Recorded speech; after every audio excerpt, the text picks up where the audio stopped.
안녕하세요. 영등포 수뚜껑입니다. 이번에 공공재개발, 그다음에 역세권 고밀도 개발 계획에 따른 서울시 개발계획 계획 확인, 그다음에 투자 전략 한번 준비해 봤는데요. 일단은 자리를 마련해 주신 하 대표님께 감사의 말씀을 드립니다. 먼저. 네, 제 소개를 간단히 하자면요.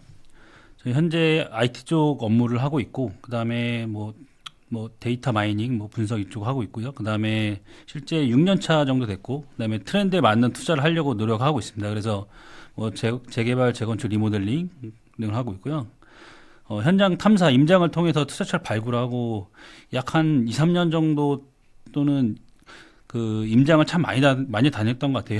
현재도 많이 가고 있긴 한데 역시 투자의 정답은 현장에 있지 않나라는 생각이 듭니다. 그리고 유튜브도 현재 하나 운영을 하고 있고요. 구독 한번 부탁드립니다. 인덱스 한번 좀 말씀드리면 현재 부동산 시장의 특징, 현 시점 투자의 특징, 그다음에 타이밍 투자, 그다음에 공공재개발, 역세권 고밀도 개발 일단 이렇게 하게 되는데요. 지금 현재 분위기는 한 2005년 뉴타운 한창 발표될 그럴 분위기 시기라고 지금 현재 대부분 언론에서 그러고 있고 어떤 뭐 리포팅 자료나 이런 쪽 보다 보니까 그런 뉴타운 쪽 그래서 뭐 역세권 고밀도 이거는 실제로 역세권 개발, 역세권 시프트 이런 식으로 해서 여러 가지 좀 말만 바꾸지 솔직히 역세권 기준으로 해서 용적률 더 줘서 사업을 한다는 거니까 그래서 뉴타운 얘기가 계속 나오는 뉴타운 얘기가 계속 언급되는 부분인 것 같습니다. 그리고 현재 뭐 특징이 뭐 이건 제 기준에 대해서 이제 투자자니까 어떤 현장에 한번 말씀드리는 거고요. 실제로 뭐 한 3천에서 5천만 원 소액 투자를 원하고 그다음에 요즘에 뭐 357 법칙이라고 해서 3천이면 들어가고 5천이면 잠깐 고민했다가 이제 7천이면 이제 법인 투자자 이런 개인 투자자들은 웬만하면 빠지려고 노력을 하죠. 그래서 357 법칙을 한번 제가 한번 요즘에 트렌드에 맞는 한번 생각을 해봤던 거고요. 그다음에 뭐 전문적 투자자를 뭐 이렇게 매물 흐름에 대해서 파악하기 힘들고 그다음에 나만 알고 있는 실패 경험이 있고 근로소득으로 평범한 생활 그다음에 풍족한 생활이 어렵다는 걸 인정하는 게 중요하죠. 그다음에 뭐 상승 가능한 뭐 확신인 투자 그다음에 뭐 나만의 투자 기준 그다음에 왜 이 지역에 오를 수밖에 없는 이유 뭐 이런 것도 분석을 해보고요. 투자 이유 그다음에 매수 매도 타이밍에 70% 이상 확신을 갖고 진행하고요. 그다음에 뭐 물질적으로 좀 더 이건 제 개인적인 어떤 생각이니까 한번 참고하시면 될 것 같습니다.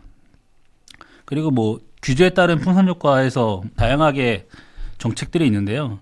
앞에서 하 대표님이 일단은 그 무슨 정책에 대해서 잠깐 말씀드릴 텐데 그 저희는 뭐 투자자 입장에서는 뭐 파리 대책 913 그다음에 1216 그다음에 710 오늘 또 발표된 그 2월 4일 그 3080 정책이 공급 대책이 또 발표됐고 여러 가지 이런 발표되는 정책에 따라서 저희는 어떻게 움직이고 어떻게 대응해야 되고 어떻게 투자처를 발굴해야 되고 어떻게 엑시트를 할 것인지 이런 상세 단계를 좀 알아야 저희가 투자를 잘 할 수 있는 거니까 그런 거 한번 좀 참고하시면 될 것 같습니다.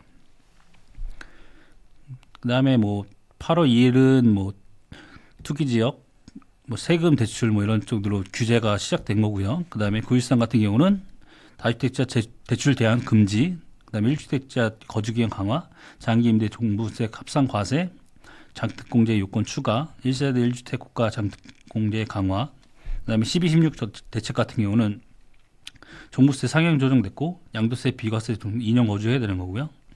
기본 세율이 인상되고 2년 이상 보유. 이게 굉장히 컸죠. 개인 같은 경우도 1년 같은 건 좀 투자하고서 이제 어느 정도 털려고 나오는데 이제는 기본 세율이 인상되다 보니까 이제는 한 2년 정도 무조건 갖고 가야 되는 거기 때문에 이거를 좀 잘 판단해야 될 것 같습니다. 그다음에 올해 30대 같은 경우는 그 4.6% 그다음에 2주택은 8% 이거는 취득세는 이제 정말 중요하죠. 요즘에는 12.4% 대부분 내서 사는 사람도 꽤 있긴 한데 주변에 계신 분들도 그렇게 상승 지역 같은 경우는 좀 그래서 하더라고요. 이거 좀 참고하시면 될 것 같습니다. 투자 트렌드는 이제 수요가 몰리고 그다음에 법인 투자에 확대되고 그다음에 키 맞추기 풍선 효과 그다음 지방 선진입 요거는 이제 좀 그 아파트 개념으로 보시면 될 것 같고요. 오늘 할 것들은 대부분 재개발하고 역세권 고밀도이기 때문에 이거 좀 참고하시면 될 것 같습니다. 그다음에 투자 지역 매칭, 그다음에 투자 방법, 그다음에 기본적인 분석, 공급이나 이제 수요 이쪽을 봐야겠죠. 그다음에 분석, 투자 물건에 대한 분석이 필요하고, 그다음에 매수 타이밍, 실투 금액, 엑시트 시뮬레이션 이게 필요하다는 게, 저도 이거 투자를 할 때 이론적으로 좀 많이 보는 편이라서 좀 참고를 하고 있습니다. 타이밍은 뭐 이거는 좀 아파트 기준이기 때문에 이거는 좀 넘어가도록 하겠습니다. 그래서 공공재개발인데요. 공공재개발은 11월 4일 정도에 발표가 났었죠. 그래서 이제 그 공모 자격해서 공모 신청서, 그다음에 조합 공문, 추진위원, 공모 신청서, 추진 공문, 그다음에 추진 주체는 주민 동의 10% 이상. 일단은 10%만 대부분 그 공공재개발만 보는 게 아니라, 공공재개발이 갑자기 떴던 이유는 10% 정도가 동의만 되면 일단 신청서는 작성할 수 있기 때문에, 그래서 웬만한 저기 초기 재개발들, 뭐 흔히 얘기하는 뭐 서울 쪽 재개발, 뭐 번동이나 아니면 뭐 다양하게 뒤에 나오겠지만, 그러니까 공공 재개발도 할 수 있는 거고, 그 다음에 뭐 민영 재개발도 할 수 있는 투트랙 전략을 많이 갈 수 있기 때문에, 그래서 공공 재개발이 잘 안 되더라도 일단은 요거 신청했기 때문에, 이건 또 그 주민 동의율에 따라서 이제 공공 재개발로 가느냐 아니면 다른 방향을 가느냐, 이렇게 또 방향성이 바뀔 수 있는 거기 때문에 그거는 좀 참고하시면 될 것 같습니다. 그래서 실제로 그 서울시의 도시재생 사업, 그다음에 관리형 주거사업 등 도시재생 역사 보존을 위해서 관리표현 검토 대상에서 제외한다라고. 그래서 여기가 좀 영향이 있던 게, 창신동 같은 경우가 현재 그 도시재생으로 잡혀 있기 때문에 못해서, 이게 창신동 쪽에서는 굉장히 불만이 많았고요. 언론에 많이 언급됐죠. 그래서 그다음에 그 조합원의 권리 산정일을 공모일로 하는데, 이게 9월 20일로 알고 있는데, 그러니까 그 보통 그 재개발 쪽에 투자하신 분들은 아시겠지만, 신축 쪼개기나 이런 것들을 하게 되면 권리 산정 기준일이라고 있습니다. 권리 산정 기준일 이후에 등기가 뭐 이렇게 신축이나 이런 것들이 나와 있으면 실제로 물딱지라고 하죠.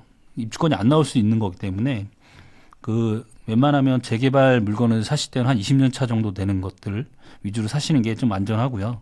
혹시 현금 청산이나 이런 부분이 안 되는 게 제일 중요하니까 그걸 참고하시면 될 것 같습니다. 그래서 얘도 그러니까 말만 좀 바꾼 거예요. 공모 공고일로 이렇게 그 공공재개발이니까 뭐 정확한 언어를 좀 만들어야 되니까 공모 공고일로 해서, 이게 권리 산정 기준일이거든요. 예로서 그 성남의 상대원 3구역이라고 있습니다. 거기 같은 경우는 작년 2019년 이렇게 5월 31일로 아예 그냥 공모일로, 이날 이후에 이제 건축이 된 물건에 대해서는 입주권이 안 나오는 거죠. 이렇게 한번 판단하시면 될 것 같습니다. 그래서 이번에 2주 전에 발표가 났죠. 공공재개발 후보지라고 해갖고 이제 8곳이 발표됐는데요. 그 다음에 뭐 신문로 2-12, 여기 242세대 용적률 900%, 여기는 상업지라 이렇게 가능한 거죠. 양평 13, 618세대 용적률 300% 이하, 양평 14 그 바로 옆 지역이죠. 그 다음에 봉천 13도 대부분 역세권, 여기도 역세권, 그 다음에 강북5도 미아사거리 역세권입니다. 특성은 지금 현재 논란이 좀 많이 되고 있죠. 뉴스에 많이 나오고, 공공재개발을 가느냐 마느냐 논란이 많은데, 그래서 실제로 이렇게 대부분 8군데가 지정이 됐는데, 이쪽 부분들은 대부분 역세권입니다. 역세권 개발인데 좀 지지부진한 것들을 공공재개발이라는 면목하에 일단은 지정이 됐고요. 실제 이걸 좀 정확히 아셔야 되는데, 실제로 타 사례가 주거지역 같은 경우 18제곱미터 초과인데, 여기 한 5.4평 정도 되거든요. 5.4평인데요. 요 밑에 이하 물건들은 거래 가능합니다. 실제 그 삼성동 쪽에 토지거래 허가제 일단은 됐을 때, 그때 잠실적 모 아파트 27제곱미터 아파트가 평당 근데 5.4평 이하로 알고 있거든요. 그래서 이제 거래가 한참 열심히 됐습니다. 그래서 요, 요 대부분 재개발 투자하실 때 빌라 쪽 많이 투자하시니까 여기가 공공재개발 되더라도 내 물건에 대해서 지금 현재 5.4평 이하다 그러면은 토지거래 허가자가 지정이 돼도 거래가 가능하다라는 거를 알고 계시면 될 것 같습니다. 상업지역은 20제곱미터 초과, 공업지역은 66이고요. 그래서 공공재개발 신청 현황인데요. 이게 초반에는 이렇게 한 60개 정도 됐고요. 60개 정도 됐고, 그 다음에 이게 11월 4일 날 나온 건데, 맨 처음 초안이고요. 제가 11월 4일 날 만들었던 자료라서. 그래서 실제 뭐, 여기 동의율 같은 경우는 굉장히 높은 곳들이 있는데, 성북1, 그다음에 장이구, 한남일, 장이 12, 원유로, 이런 식으로 해서 일단은 그 현재 진행 사항들이 있는데요. 그래서 실제로 여기 지역별로 다 확인할 수는 없지만 대표적인 지역, 좀 지역이 많은 것들, 뭐 구역별로 한 은평, 그 다음에 강북, 그 다음에 성북하고 노원을 같이 묶었고요. 그 다음에 서대문, 그다음에 영등포, 그 다음에 마포도 했는데 이런 용산까지 이렇게 해서 한번 실제 신청한 위치 정확히 이렇게 뭐 지도만 봐서는 어딘지 정확히 모르잖아요. 그래서 일단은 현장 가서 제가 뭐 파악한 내용도 있어서 그런 것도 한번 정리하도록 하겠습니다. 은평구 같은 경우는 신청한 기준 자체가 녹번 2- 불광동 346, 가라현동 12-248 이렇게 총 있는데요. 여기 2- 같은 경우는 녹번역 시프트라고 해서요. 현재 시프트 현재로 진행되고 있고 불광동도 있고 연신내 5번 출구, 그다음에 여기도 연신내 5번 출구 같이 붙어 있습니다. 대부분 연신내 쪽이고요. 그다음에 수색동 같은 경우는 해제구역. 여기 증산사는 워낙 유명하죠. 증산역 바로 초역세권이기 때문에. 그래서 실제 2-1구의 공공재개발 이거는 11월 4일 기준입니다. 그래서 현재는 이건 동의율이 더 올라가실 수도 있을 걸로 지금 파악이 될 것 같고요. 2-1구역 같은 경우는 뭐 47%, 35%, 불광 2- 역세권 같은 경우는 역촌 역세권 여기도 2-1구역은 이렇게 2-1구역 같은 경우는 공공재개발, 일반재개발 좀 나눠져 있습니다. 그래서 실제로 이걸 보시면 될 것 같은데요. 역촌 역세권, 은평구는 이렇게 분석을 하시면 될 것 같습니다. 불광, 그 다음에 녹번. 실제로 은평구는 삼총사가 있죠. 가련, 불광 5, 그 다음에 하나 좀 기억이 안 나는데 일단은 그것들은 현재 지금 얘네들은 대부분 진행되고 관리 처분까지 났기 때문에 이거는 좀 지금 현재 실수요자들이 투자하기는 괜찮지만 저희가 투자자 입장에서는 좀 또 금액이 많이 들기 때문에 대부분 쳐다보지 않는 부분이죠. 그래서 여기 그다음에 여기 이렇게 보시면 됩니다. 그래서 실제로 여기가 연신내역인데요. 연신내역 기준으로 이제 지주택이 있고, 그다음에 역세권 시프트, 공공재개발, 주거환경 정비. 요게 파란색이 실제로 1종이고요. 여기도 1종하고 2종하고 혼용되어 있습니다. 이렇게 구역은 확실한 확정난 건 아니고 저기 부동산 가서 확인한 결과고요. 제가 11월 4일날 14일날 갔던 거네요. 아까 실제로 은평구 삼총산 대조네요. 대조. 제가 좀 헷갈렸는데. 그래서 실제로 구역이 되면 대부분 일정 적용인데 구역이 지정되면 2종으로 종상향 된다는 거는 꼭 알고 계시면 될 것 같습니다. 은평구만의 특색인데요. 여기가 실제로 1종인데 원래가 이 정도가 지금 1종이었습니다. 1종. 근데 여기가 이제 재개발이 되면서 일단은 1종에서 2종으로 됐다는 게 제일 중요한 현상이죠. 그래서 1종도 투자할 만한 오래 묶이긴 하지만 투자할 만한 가치성을 잘 판단하면은 여기 이렇게 파란색으로 되어 있는 것들은 대부분 주거환경이거든요. 주거환경 개선지구인데 여기 언제쯤 풀리는지 좀 확인해 보시고 나서 투자를 하면은 혹시나 이쪽 동의율에 따라서 이제 재개발로 가능성이 있으면 분명히 옆 동네가 했기 때문에 여기도 분명히 압력이 들어올 겁니다.